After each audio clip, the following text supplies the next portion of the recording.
Hi மக்களே! இன்னைக்கு ஒரு நல்ல ஸ்டோரி உங்களுக்கு நான் கொண்டு வந்திருக்கேன்.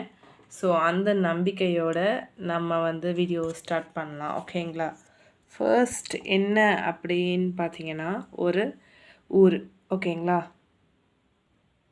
ஒரு ஊர். அந்த ஊரில் ஒரு அழகான ஒரு பையன் இருக்கான். ஓகேங்களா? ஒரு டீனேஜ் பையன். அவனுக்கு ஒரு ராஜா இருக்காரு. அந்த ராஜாக்கு அவன் ரொம்ப விசுவாசமா இருக்கான். ஓகேங்களா?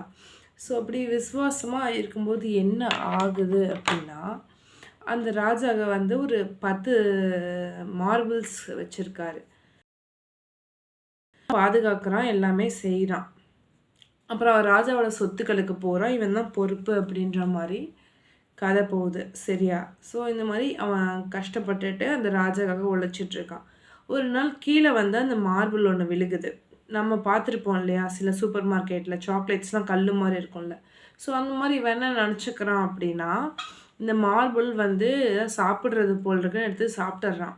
சாப்பிட்டோனே அவனுக்கு ஒரு சக்தி கிடைக்குது. என்ன சக்தின்னா, அனிமல்ஸ் பேசுறதெல்லாம் தெரிஞ்சுக்கிறான். ஸோ, அது அந்த மாரி ஒரு சக்தி அவனுக்கு கிடைக்குது. ஓகேங்களா? ஸோ, அந்த சக்தி கிடைச்சோனே, அவனுக்கு இத ராஜாட்ட சொல்லாமா? வேணாமா? இல்ல ராஜாவோட மார்பிள நம்ம சாப்பிட்டோமே அப்படின்னு சொல்லி நெனைக்கிறான். அடுத்த நாள் அப்படின்னா, அவன் ராஜாவோட மோதிரம் காணாம போயிருது. அதாவது குயின் ராஜாக்கு குடுத்த மோதிரம் காணாம போயிருது. ராஜா இவன தான் சந்தேகப்படுறாரு. "நீ தான் என் கூடயே இருக்க. நீ தான் என் சொத்துக்கள பாதுகாக்கிற.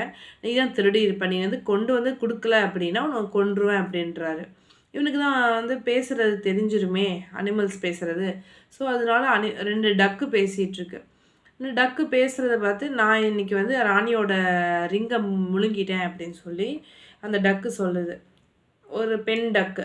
அத பார்த்து ஆண் டக் சொல்லுது, அப்படியா? என்ன ஆகும்னு தெரியலையேன்னு" 2 டக்ஸும் பேசிட்டுருக்கு. அதாவது 2 வாத்துக்குட்டி பேசிட்டுருக்கு. ஸோ இவனுக்கே ஒரு ஐடியா வருது. அப்படின்னா நம்ம இந்த டக்க கொன்னுட்டோம்னா நம்ம எடுத்துக்கலாம் இந்த ரிங்க அப்படின்னு நெனச்சுட்டு இவன் என்ன பண்றான், போய் சமையல்காரன்ட்ட இந்த வாத்து நல்லா வளர்ந்துருக்கு அப்படின்னு சொல்லிட்டு டக்க கொண்டு போய் சமைக்க குடுத்துர்றான். அந்த மோதிரம் கெடைச்சிருது. கடைசியில கொண்டு போய் குடுத்துர்றான் ராஜாட்ட. ஸோ ராஜாட்டருந்து தப்பிச்சுட்டான். அதனால அந்த ராஜாக்கு கோவம் என் மேல, இதுதான் திருடிட்டான்னு நெனச்சுட்டு, "நீ ஊர விட்டு வெளிய போடான்ட்டாரு." போறான், போறான், போறான். சின்ன பையன் இல்லையா? டீனேஜ் இல்லையா? கொஞ்சம் கொஞ்சமா போறான்.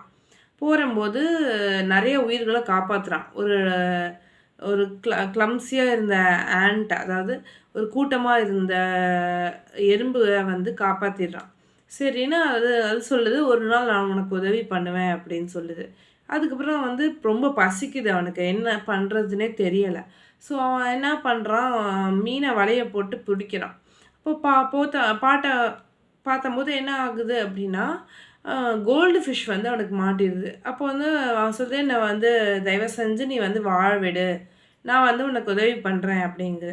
சரின்னு சொல்லி அத வெளி வ விட்டுர்றான்.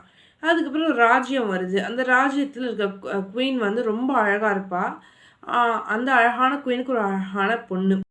கொஞ்சம் ஆணவம் அதிகம் தான். திமிரு பிடிச்ச பொண்ணு. ஆனாலும் ராஜா என்ன பண்றாரு, என் பொண்ண கல்யாணம் பண்ணிக்க வர்றவங்க, அவ என்ன சொல்றாளோ அத செஞ்சு அவள கல்யாணம் பண்ணிங்க அப்படின்றான். பொண்ணு பார்க்க செமையா அழகா இருக்கா. அந்த பொண்ண பார்த்தோனே அவன் காதல் வயப்பட்டுர்றான். சரி, இந்த பொண்ண எப்படியோ கல்யாணம் பண்ணுவேன் அப்படின்னு நினைக்கிறான். ஸோ இந்த பொண்ண பார்த்து இந்த பையன ராஜா கூப்பிடுறாரு. "நீ ஆசைப்படுறியா என் பொண்ணு மேல? எப்படி நீ இம்ப்ரெஸ் பண்ண போற?" அப்படின்ற மாரி கேட்குறாரு. "எப்படி நீ என் பொண்ண கல்யாணம் பண்ணுவ? உனக்கு என்ன தகுதி இருக்கோ?" அதெல்லாம் கேட்குறாரு. இவனும் இவனும் முழிக்கிறான். என்னடா இது கேட்குறாரு. நானே நாட்ட விட்டு சாப்பாட்டுக்கெல்லாம் கஷ்டப்பட்டுட்டு இருக்கேன். என்ன போய் இப்படி கேட்குறாரே அப்படின்னு சொல்லி யோசிக்கிறான். யோசிச்சு யோசிச்சு சரி, உங்க பொண்ணு ஏதாவது டாஸ்க் சொல்லுங்க. நான் செய்யறேன் அப்படின்னு சொல்லி அவன் சொல்றான். சரி, பொண்ணு ஒரு டாஸ்க் குடுக்குது. என்ன டாஸ்க் அப்படின்னா, ஆ வந்து நான் ஒரு முத்து எடுப்பேன். அந்த முத்து இந்த இடத்துல எங்க வேணாலும் தூக்கி போடுவேன். நீ இத கொண்டாந்து தரணும் அப்படின்னு சொல்லிடுறான். ஸோ இத கேட்குற பொண்ணு என்ன பண்ணுதுன்னா, இவன் எப்படியும் தோத்துருவான் அப்படின்னு அவளோட அழகோட திமிருல அவ இப்படி இப்படி யோசிக்கிறா. என் அழகுக்கெல்லாம் மேட்ச் இல்ல அப்படின்ற மாரி யோசிக்கிறான். அந்த மாரி யோசிச்சுட்டு அந்த பொண்ணு யோசிக்கிறா. யோசிச்சுட்டு இப்படி போட்டுர்றா. ஸோ இவன் காப்பாத்தி விட்டான் இல்லையா? அதாவது நன்றி அ மறக்காம அந்த ஆண்ட்ஸ் என்ன பண்ணுது, அதாவது அந்த எறும்புகள் என்ன பண்ணுதுன்னா, அப்படியே கொண்டு தந்துருது. இதுதான் அந்த முத்து அப்படின்னு. அந்த பொண்ணுக்கு கொஞ்சம் ஆச்சரியம். ஆனா இன்னொன்னு கர்வம் ஜாஸ்தி.